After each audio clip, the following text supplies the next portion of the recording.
Alright, welcome. This video I want to talk about China's gig economy. I mainly talk about car hailing service. Like I'm doing right now, I just dropped off a passenger. I have now, before the next order, I have time to talk about this.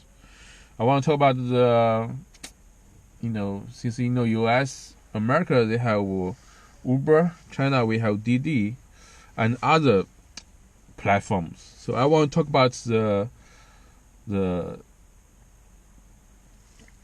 differences and also the same part and the different part.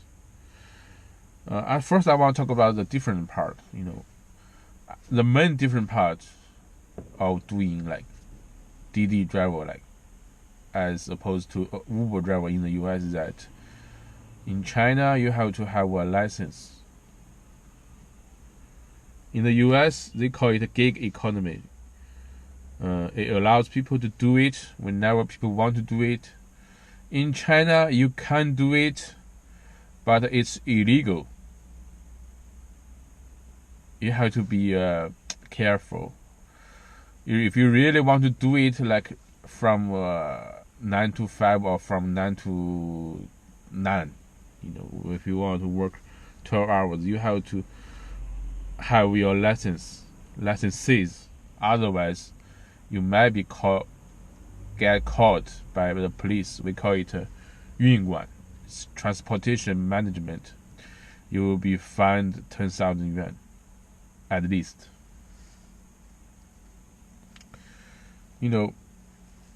If they don't have these rules, the taxis will be out of businesses. Since the taxi companies, most of the taxi companies here in China are state-owned. If they don't regulate this sector, the taxis will be out of businesses. So, how many licenses you have to get to be a Didi driver? First, your car has to be like for commercial use. Change your car nature from like personal use to commercial use. By doing this, your car only has 8 hours lifetime, as opposed to in China we have this compulsory dismantling system. Like your car can only like work for 10-12 years, but for commercial car like taxis, it's only 8 years. And also, if you change your car to commercial use, your insurance doubled or tripled. Number 2.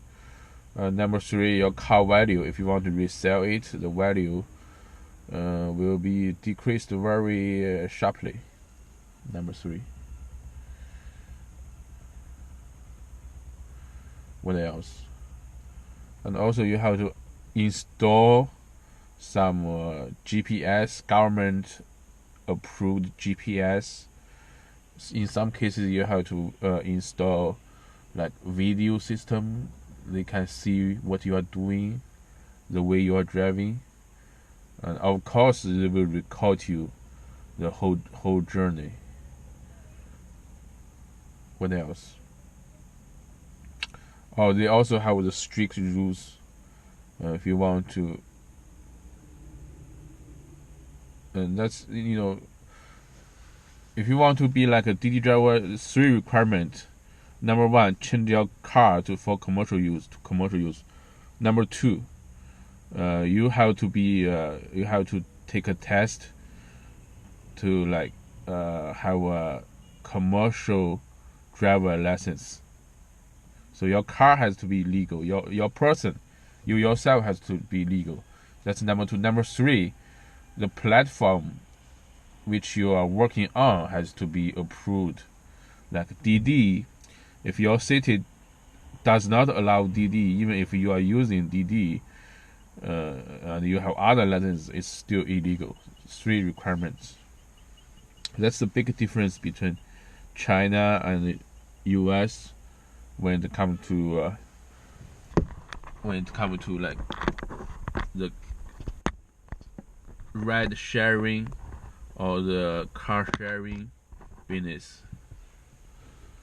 The same part, the similarities is that it used to be like you can earn enough money, decent money before when it started. When this thing started, there are news like Didi drivers or Uber drivers in China, they make 10,000 yuan, more than 10,000 yuan, which is like $1,500, which is a lot. And it is the same in US. When a new thing first come, there are a lot of demand for it. The supply can't catch up with the demand. The base fee is high. Maybe like yesterday I saw news, like I saw protests in the US, in New York. The protest maybe like half a year ago. Their demand is that Uber, the base fee is just too low. It used to be like they can make $100 to $200 a day, but now they can make like $10 an hour. It used to be like $30 an hour, now $10 an hour. That's not, and their cost is like $5, $6, $7 an hour. And this is the same thing. It looks like the same. The base fee is lowering. Right now in China, we have a service called Huaxiaozhu.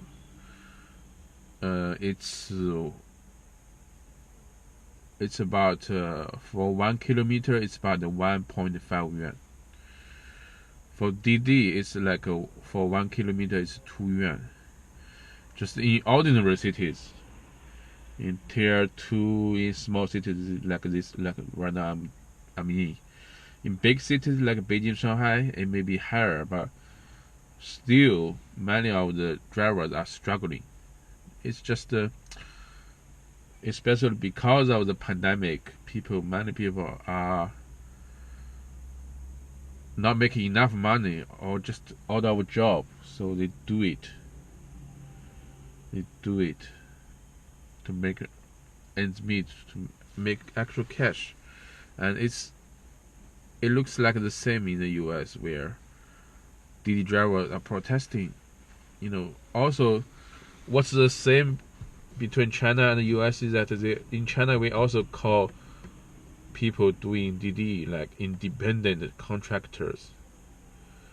Even like you'd work for Didi 9 hours, 10 hours a day, 7 days a week, you're still not their employee, which means like if anything, you don't have pension, you don't have benefits. You have to pay your like pension to the system as independent businesses, as yeah. And it's the same in the US. It's the same.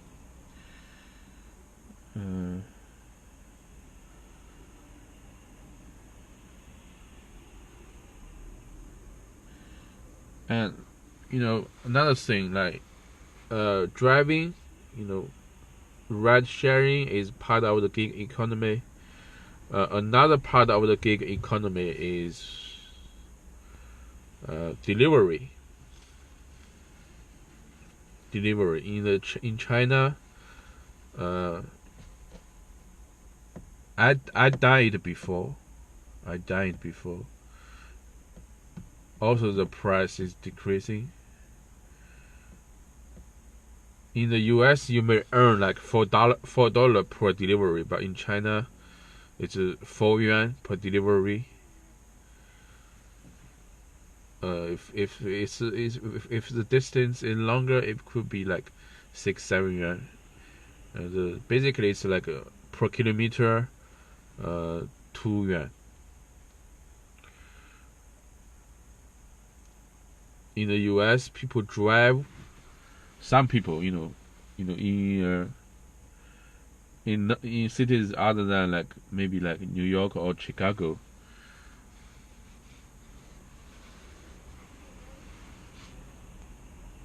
in cities like New York and Chicago, I saw people biking to do the delivery. In China, most of the deliveries are done with e-bike or motorcycle, but motorcycle in most cities are not allowed.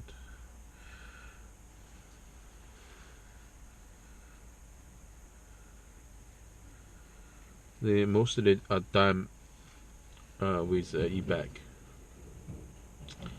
And like, in the US, you have Uber Eats, Doordash,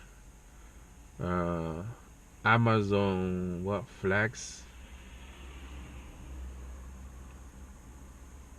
Lyft. In China, we have Meituan, Eleme, Dada, Jingdong,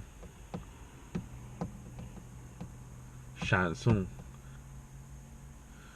And these people doing these delivery people are just like a US delivery people. They also are not employees of the platform they are servicing.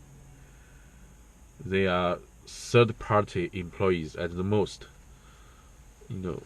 If anything happens, if they're injured during the delivery, they will be compensated, but not directly by the Meituan or Eleme, but by the insurance, because every day they pay like 3 or 4 yuan insurance, which is the same. Like, this is the economy. This is the not so good part of the gig economy is that people they don't feel belonging, and the company, they always want the money. To me like these people are just like dispensable. Like, if you die one day, it means nothing to them. They still have thousands people working for them.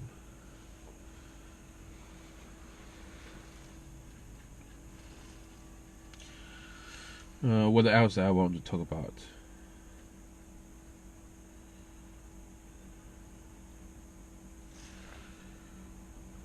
Yeah, and also, parcel delivery is also part of the gig economy. Like, if you order from Jingdong or Taobao, you have people delivering your goods to your door. But most of these people, they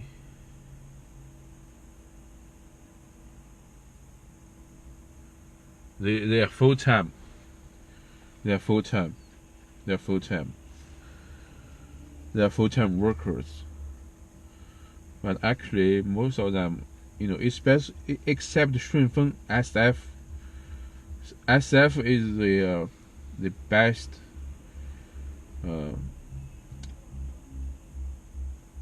The best player in this sector in China, but the fee is high, SF. But in most cases, I know, because one of my friends is doing this.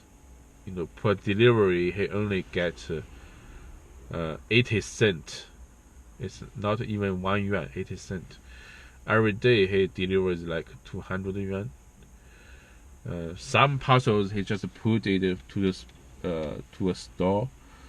He gave some kind of money to the store, because he doesn't, they live in the same area. The customers will get the parcel from the store. So, for example, if we delivered 100 yuan, 100 parcels, each parcel 80 cents, and also he has to give some money to the store owners because they put some of the parcels in the store. So he maybe made like 120 yuan a day, and the fee is decreasing and decreasing every year. For $1 you can send almost anything. You can send the stuff to any part of China except Taiwan or Xinjiang or Tibet, which are too far. But definitely for the most part of China, you can send stuff like within $1. Yeah, within $1 you can send like stuff, because labor is just too cheap. It's just too cheap. And people working very, very hard.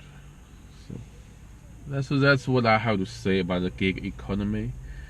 Yes, the gig economy is efficient, but people, they are earning less and they are doing more work. Yeah, so that's what I have to say for this video. Thanks for watching. I'm out.